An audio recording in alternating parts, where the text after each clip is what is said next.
Hey guys, it's Kristen. And Layla. And we like to get into the kitchen and show you just how easy it is for little ones to help out. And today we are making Bean burritos. We're making bean burritos. This recipe is so easy, isn't it? We're going to show you a couple different ways to make it, but we're also going to show you a couple tricks we have up our sleeves. What does that involve, Layla?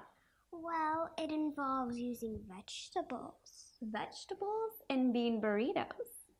Now, Well, of course, bean burritos. yes, vegetables in bean burritos.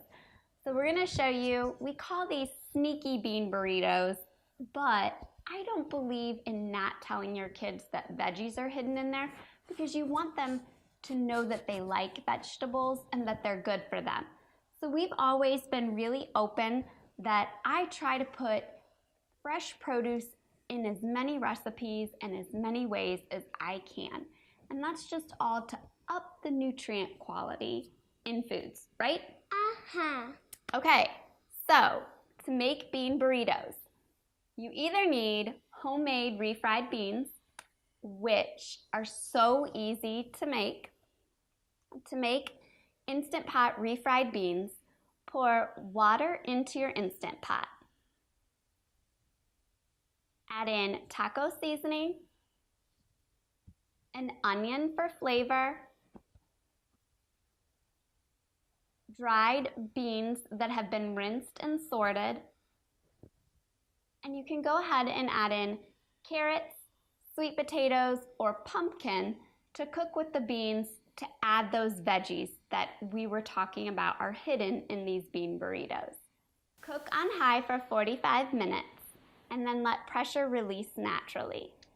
Once pressure has released, use an immersion blender to blend up your refried beans until creamy and smooth. Okay, so you can use the Instant Pot refried beans, the homemade beans. That takes a little bit longer, but we do that all the time because you can make a huge batch of refried beans for pennies. And you can go ahead and add in carrots, sweet potatoes, or pumpkin raw and let that cook with your beans. And so your vegetables are already going to be inside your refried beans. Or you can make these in about 3 minutes using a can of fat-free refried beans. I always buy fat-free refried beans if I'm going to buy canned beans because they do not have hydrogenated fats in them. So that's just a tip. And a can of 100% pumpkin puree, not pumpkin pie filling. No, you don't want cinnamon and nutmeg in your bean burritos. So you can go ahead and just use about a half a cup of pumpkin puree, canned pumpkin puree, can of refried beans, and what's that? Taco seasoning. Taco seasoning. So go ahead, Layla, mix this up. Just want to add in about a teaspoon of taco seasoning, the pumpkin puree to the refried beans. And your kids won't notice for the pumpkin or any of them because it's already brown, so it's just even more brown. So Right. So with refried beans, you have a brown color already. And when you add in the pumpkin or carrot puree or sweet potato puree, the orange just blends in perfectly with that light brown color. And the taco seasoning helps to mask that veggie color too. And while, like I said, I'm a huge believer in letting kids know there's vegetables in the things they eat, I do think we eat with our eyes. So if we tried to make spinach in this bean puree, first of all, the spinach would overtake the bean.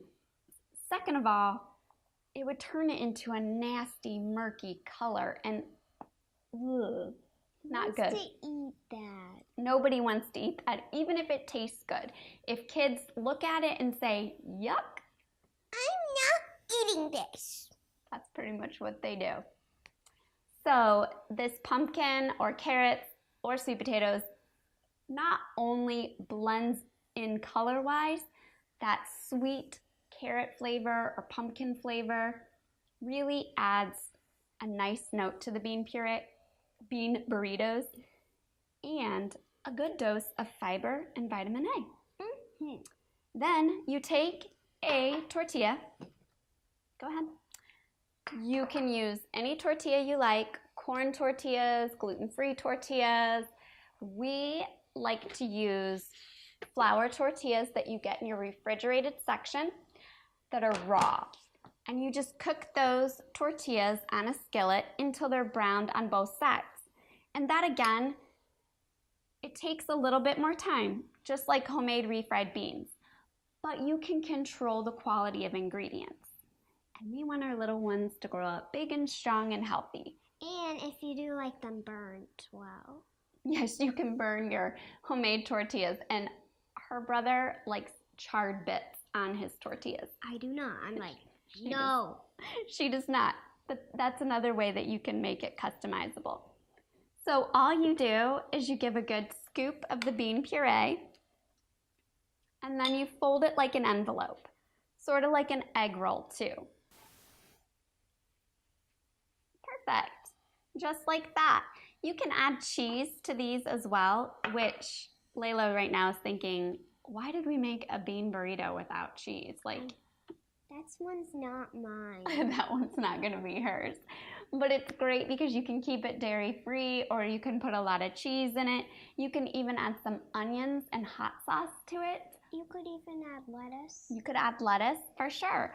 But we like to make these pretty plain with just the beans and cheese, of course. And then we make a big, huge batch, and they keep in the fridge for up to 5 days or in the freezer for 6 months. And then what do we do with them? We eat them. We do eat them, but when do we eat them a lot? We usually eat them for school lunches because you can just like pop one in a lunch instead of having to take bread, take peanut butter, take jelly, spread them on, smack them together, and put it in your lunchbox. Yeah, because peanut butter and jelly is really hard. No, this is a great meal prep tip, just to make a huge batch of these bean burritos so that you can have them for healthy school lunches, work lunches, and just quick dinners, like after you've been at soccer practice or dance or track or wherever you've been for the day, right? Mm-hmm. So easy. You get beans, which are healthy and a good source of protein. Whole grains if you use good flour tortillas or corn tortillas. Vegetables from that pumpkin or carrots, and some calcium from your cheese. Most of all, it's just a delicious, easy recipe that's perfect for school lunches or busy dinners. And what do you say? 2 thumbs up, 2 thumbs up. All right, guys, we hope to see you here again soon, where we'll make more family-friendly recipes. Until next time, take care.